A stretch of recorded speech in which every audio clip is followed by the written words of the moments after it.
et tue.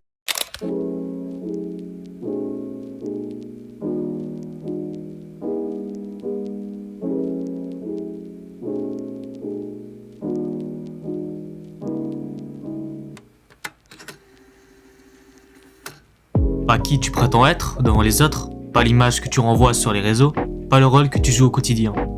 Toi, quand t'es seul, sans filtre, sans obligation, qui reste-t-il? Parce que si t'as jamais réfléchi à cette question, c'est peut-être que tu vis sous un masque depuis trop longtemps. Et le pire, c'est que la plupart des gens ne s'en rendent même pas compte. Aujourd'hui, j'aimerais parler de ça. Du masque que tu portes sans le savoir. De la personne que tu caches, volontairement ou non. Et surtout, de comment retrouver ce que tu es vraiment. Et commençons tout de suite avec une affirmation. Nous portons tous un masque. Alors là, tu vas sûrement te dire n'importe quoi. Mais t'inquiète, laisse-moi t'expliquer. On porte tous un masque. Pas forcément par mauvaise intention, mais parce que c'est plus simple. C'est plus simple d'être celui qu'on attend plutôt que celui qu'on est. Plus simple d'être drôle que d'avouer qu'on est fatigué. Plus simple d'être froid que de montrer qu'on a peur. Plus simple de sourire que d'admettre qu'on a mal.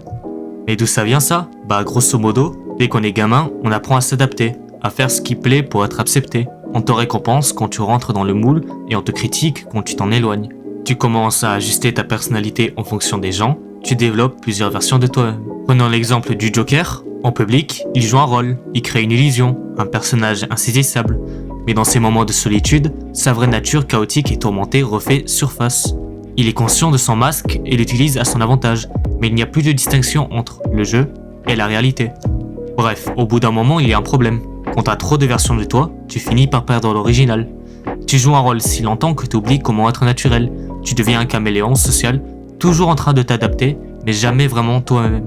Petit aparté étude, en psychologie sociale, le concept du faux self de Donald Winnicott explique que les gens développent une façade pour s'adapter aux attentes supérieures, au point de perdre contact avec leur vrai moi.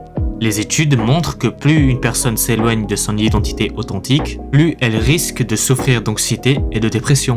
Ok, mais ça se trouve, tu n'es même pas concerné par ce que je suis en train de dire. Mais on va quand même vérifier ça en te posant la question, est-ce que tu joues un rôle? La plupart des gens ne se rendent même pas compte qu'ils portent un masque. Alors comment savoir si c'est ton cas? J'ai 3 questions pour toi, non, 4 même. Pose-toi ces questions quand tu es tranquille. Première question, quand t'es seul, t'as l'impression d'être en pause ou t'es toujours en train de jouer un rôle, même dans ta tête. Deuxième question, si demain tu devras être honnête sur tout, est-ce que t'aurais peur de la réaction des autres? Troisième question, est-ce que tu ressens un vide ou un malaise quand personne te regarde? Dernière question, t'as besoin que les autres valident qui tu es pour te sentir bien? Si certaines de ces questions te font tiquer, c'est qu'il y a un souci, parce que quelqu'un qui est en accord avec lui-même ne ressent pas ce genre de malaise. Il n'a pas peur d'être seul avec ses pensées. Il ne ressent pas le besoin de toujours s'adapter pour être accepté. Tiens, j'ai un exemple de ma propre vision. Je remarque que les gens qui deviennent trop accros aux réseaux sociaux finissent par jouer un personnage juste pour les likes. Ils sont drôles et confiants en ligne, mais en vrai, ils se sentent vides. En plus, une étude de l'université de Pennsylvanie a montré que les personnes qui passent trop de temps sur les réseaux sociaux développent souvent une dissonance identitaire. Elles créent une version idéalisée d'elles-mêmes en ligne, mais elles se sentent en décalage avec leur vraie personnalité. Heureusement, le masque, on peut le jeter. Mais ça veut dire quoi exactement, jeter le masque? Laisse-moi t'expliquer ça. Quand je dis jeter ton masque, je parle pas de devenir une version ultra brute de toi-même qui balance tout sans filtre. C'est pas ça être authentique pour moi. Être authentique, c'est juste ne plus avoir peur d'être qui tu es. C'est arrêter de jouer un rôle qui ne te correspond pas juste pour être validé. Alors comment faire? Bah déjà, accepte que tout le monde ne va pas t'aimer. Ça paraît évident, ça fait cliché de malade, mais c'est la base. Tant que t'essayes de plaire à tout le monde, tu joueras un rôle. Les gens qui comptent vraiment t'apprécieront pour ce que tu es, pas pour ce que tu fais semblant d'être.